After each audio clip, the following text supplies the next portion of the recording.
आइए अब बात करेंगे टीटीएमएल की। जी हाँ, इस शेयर की जो कमजोर बाजार में भी एक जबरदस्त छलांग दिखी है। गजब भाग रहा है स्टॉक, पता नहीं क्या हुआ है। मतलब क्यों ये तेजी है, ये थोड़ा जानना आज भी 11% ऊपर है। पिछले 1-2 दिनों से गजब की तेजी हो रही है। और ये वो भूले बिसरे स्टॉक्स में से है जिनको सब भूल गए कि हाँ ये भी एग्जिस्ट करता है।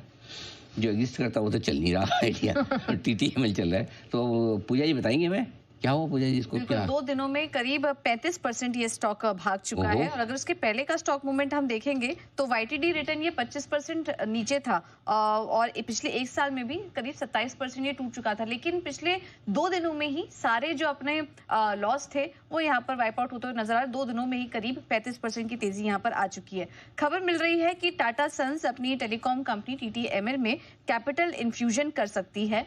हालांकि कंपनी को बचाने के लिए जून 2019 से अब तक करीब 86,595 करोड़ का निवेश टाटा सन ऑलरेडी कर चुकी है। लेकिन अब ये इन्फ्यूजन इतना जरूरी इसलिए भी हो जाता है क्योंकि अभी हाल फिलहाल में हमने देखा था कि सुप्रीम कोर्ट ने टेलीकॉम कंपनियों को एजीआर मामले में राहत देने से मना कर दिया था और उनका कहना था कि वो सरकार से बात करें यहाँ पर। तो अब माना जा रहा है कि इन कंपनियों को अब बड़ी रकम एजीआर के तौर पर भुगतान करना पड़ सकता है और इसी वजह से ये रिपोर्ट्स आ रही हैं कि टाटा सन्स भी इसकी तैयारी में है कि वो अपनी जो कंपनियां हैं टेलीकॉम कंपनियां हैं वहां पर भी एक बड़ा फंड इन्फ्यूजन कर सकती है और ये काफी इंपॉर्टेंट होगा कंपनी के फ्यूचर सर्वाइवल और स्टेबिलिटी को ध्यान में रखते हुए।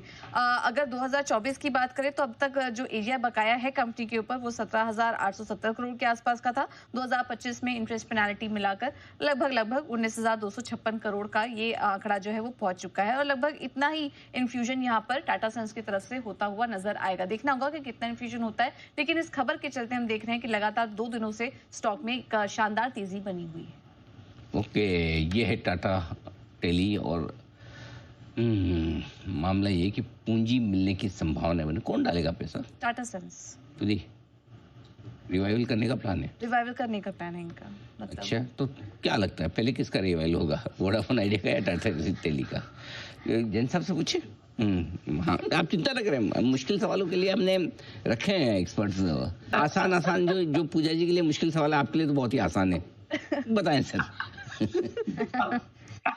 बहुत अच्छा सवाल है और इनफैक्ट मैं भी यही सोच रहा था कि वोडाफोन, और देखिए वोडाफोन है बिरला जी की कंपनी और सरकार भी है और दूसरे प्रोमोटर भी है। जब स्ट्रॉन्ग प्रोमोटर्स आ जाते हैं तो उनके एक मिनट ये सब क्या कह रहे हैं? वोडाफोन है बिरला जी की कंपनी और सरकार भी? सरकार की भी है, बिरला जी की है, वोडाफोन भी है। मतलब वो भी बिरला जी में भी स्ट्रॉन्गेस्ट बिरला जी मतलब। अब दूसरी तरफ आप देखिए यहाँ पे टाटास है। तो देखिए ये लोग अपनी ग्रुप कंपनीज को ऐसे खत्म होने नहीं देते हैं क्योंकि इन्वेस्टर्स का इनको ध्यान रहता है कि इनके ग्रुप कंपनीज में कोई भी इन्वेस्ट करता है तो सर्टेनली उस चीज का ध्यान रखते हुए शायद टाटा सन्स ने ये एक स्टेप लिया होगा और लेंगे तो भी मुझे लगता है कि बहुत ज्यादा कोई मुझे एक्साइटिंग नहीं लगा। और क्योंकि इतना करेक्ट हुआ था 250 रुपए से करेक्ट हुआ, पहले तो ये मतलब सिंगल फिगर से 250 तक गया, बहुत सारी न्यूज आई, फिर उसके बाद वापस से करेक्ट हुआ। और अब मार्केट्स में जब इस टाइप के स्टॉक्स और इस टाइप के आइडियाज चलने लग जाते हैं तो थोड़ा सा घबराना भी चाहिए। बट ये स्मॉल कैप मिड कैप में अभी भी मुझे रैली आने वाली लगती है, बट ये नहीं है। बट ओवरऑल ये न्यूज वैसे इस कंपनी के लिए बढ़िया है कि अगर फंड्स इन्फ्यूज होते हैं। बट आपने बहुत सही सवाल पूछा अनिल जी, कठिन जरूर है बट सवाल बहुत ज्यादा रेलेवेंट। और जब मैं आज न्यूज सुन भी रहा था, समझ भी रहा था, तो मुझे भी यही चीज आई कि सामने देखिए दोनों चीजें। बट मुझे लगता है कि Vodafone Idea will still be a better bet क्योंकि वहां पे फिर भी मुझे ऐसा लगता है कि बहुत सारी कोशिशें और हो चुकी है और यहाँ से ज्यादा मुझे वहां पे ज्यादा कॉन्फिडेंस आता है। देखते हैं, बट ठीक है वहां पे भी नेगेटिव न्यूज और मार्केट शेयर वो लोग लूज कर रहे हैं, सारी चीजें हैं। But at the same time I feel Vodafone idea can be a better idea. ये दोनों में से अभी भी वोडाफोन आइडिया थोड़ा बेटर तो नहीं, कम खराब है ये कह सकते हैं। ये ज्यादा ठीक है ना।